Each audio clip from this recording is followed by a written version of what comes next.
was a challenging time. I mean, certainly it was a place where you're looking for your figurehead. You know, you're looking for the mentor. You're looking for that model of the behavior you should follow. You're looking for simple things. You know, how do you shave? You know, who teaches you to drive? And some of the simple things that I take for granted now, but at the time, I remember one of the discussions my brother and I both had about learning to shave, learning to drive, and just having that void there. And so there's several ways to fill that void. For me, it was just talking too much, which was probably the nicest way to fill it. In class, I wasn't, a rambunctious student, never got in trouble, never got in drugs or drinking, but I was looking for attention. So one of the ways you get attention is to be a class clown. I was very successful at being a class clown. Unfortunately, I was not successful at being a student in that class. And that's why as a ninth grader, I found myself flunking out of high school. And you felt world geography, civics, Spanish, and English. They do not consider you bilingual because you're failing the two important languages. You may be considered bi-ignorant because you can't speak in any language, and that's where I found myself. But that experience, I think, now has served me well. It says, understand that life has bumps and bruises. There's challenges. Having to scrap and scrape together the things that were essentials back then, not luxuries, but just the basic essentials, made me really appreciate what my mother paid a high price to give me, which was an opportunity to pursue my American dream. I look at my mom working 16 hours a day in high school. She would literally work two shifts, 7 to 3, 3 to 11, and she would take her lunch breaks to come back home to check and see if we were in the house, if we were studying, if we were doing the things that we were supposed to be doing. Consistently, I, however, was not necessarily always doing the things that I was supposed to be doing because she had some very strict rules. I mean, one of her rules was if she's not home, you're not outside. Now, the kids in the summertime, 7 to 3 is kind of prime time for hanging out, playing football or basketball or whatever you do on the outdoors. And my mother had a strict rule. If she's at home, you're not outside. And so I remember her busting me a couple times. I remember her busting me a couple times, and that was a painful experience, frankly, but a good one. I learned at an early age that discipline matters, and that the place that we send people who don't have discipline, who aren't educated, they're small little cells, and it costs the government a lot of money to keep them. And my mother was determined that we were not going to be a kid on the side of the streets, on the corners selling drugs. She was determined that we would not be defined by what we wore, but she was determined that we would be defined by what we knew. And so she always challenged me to stay in school. She always challenged me to shoot for the moon, and if you miss, the old saying, you'll be among the stars. And these are challenges that she would give me consistently, but she fed me a sense of hope and optimism. But her hope, however, was defined by individual responsibility. Her optimism was defined by discipline and focus. And so those lessons have served me well, even though I did not know at the time that they were worth learning. I rebelled against some of those lessons. And now I'm very thankful that I can look back 30 years later and say, thank you, Lord. Thank you, Lord, that all these things came together and worked out for my good. And then, so you were on the verge of dropping out in high school, and what happened to turn your life? I met a mentor my sophomore year. My mother was simply, she was providing the discipline and the focus, and she was working her tail off to help me stay on the straight and narrow path. She thought it was her God-given responsibility to keep me on that straight and narrow path. My mentor came along at the right time. I needed a male role model. A mom can't be a dad and a mom too, no matter how good she is, no matter how hard she tries.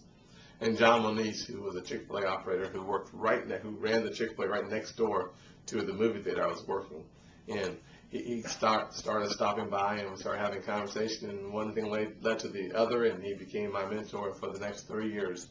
A very important 3 years for me, the last 3 years for him, where he invested in my life in such a way that I learned about private sector business and opportunities. I learned about being an entrepreneur, and that you could actually think your way out of poverty. You didn't have to entertain your way. You didn't have to play football or basketball or sing, dance, or whatever. They can't sing anyways. But I learned early on, at 15 years old, through the lessons of John Moniz, that you could actually think your way out of poverty. And that having a job, the best you could do, which is not a bad thing, having a job is good work. It can provide a good reputation. It's honorable, good hard work should be rewarded. And the way it's rewarded is by adding to your income. You can get a raise. John taught me, however, that being a business owner was a way to multiply my income. And that was a weird concept for a kid living in the projects, living in the areas where I lived in. It's very, very different. What I discovered, however, is that he was right.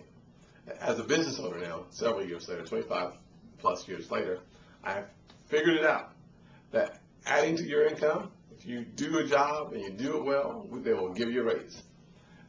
Creating jobs allows you to multiply your income after you first feed into the system first.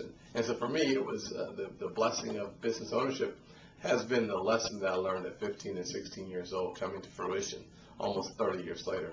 That in fact I have multiplied my income because I've multiplied the opportunities in serving the public and serving the people that I serve through my businesses. And what did you do after high school? After high school, I was fortunate enough to get a little football scholarship. Went and played at Presbyterian College for a year. Met some good friends. One of my good buddies now is a head football coach at Coastal Carolina University, and he always jokes about the fact that when I was a freshman in college, I was already more conservative than he as a senior. That I was telling him not to go out to the fraternity houses and drink too much, trying to tell him he needs to come home and set an example. And he reminded me of that story. I'm not sure that he enjoyed it then, but it was funny. 25 years later, once again, it was kind of funny. Well, so your conservatism developed early.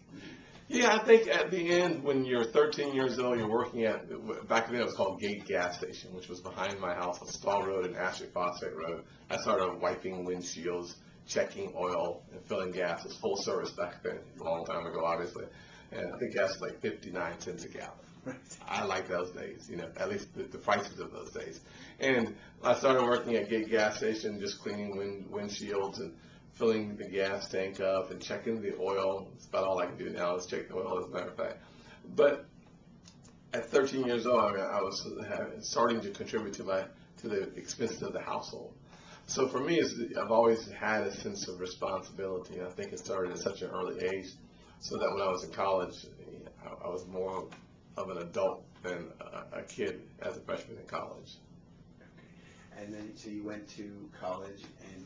Yeah, played football and decided to made a decision that took me out of football that was one based on my faith, and so I decided that I would find something that would be more appropriate for me to spend my time doing, which was studying and serving the good Lord. And it worked out really well for me, so I was able to get a Christian leadership scholarship to the Baptist College at the time, and ended up graduating from Charleston Southern Baptist College in 1988, political science degree.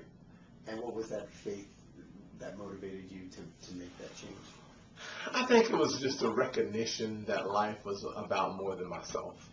When I went to a Fellowship of Christian Athletes meeting, a guy named J.R. John Rickenbacker was, I think he was a team captain, but he was also the head guy in football for the FCA, and went to one of the meetings and just realized that I needed something that was bigger than me, and that having faith in the Lord would provide me with an opportunity to serve other people. Football was absolutely about me, and that's not necessarily, well, actually not necessarily, it's just not a good thing. And it was that experience that just kind of changed the trajectory of my life. And so now that I think about it, I look back from 14 to 19, 14 to 18, powerful years of my life, going from a high school dropout almost, getting a mentor, having a little football scholarship, playing ball, accepting the Lord, and then coming back home with a Christian leadership scholarship. Those years were just really important and formed the foundation from which or on which I stand today. And that same belief in serving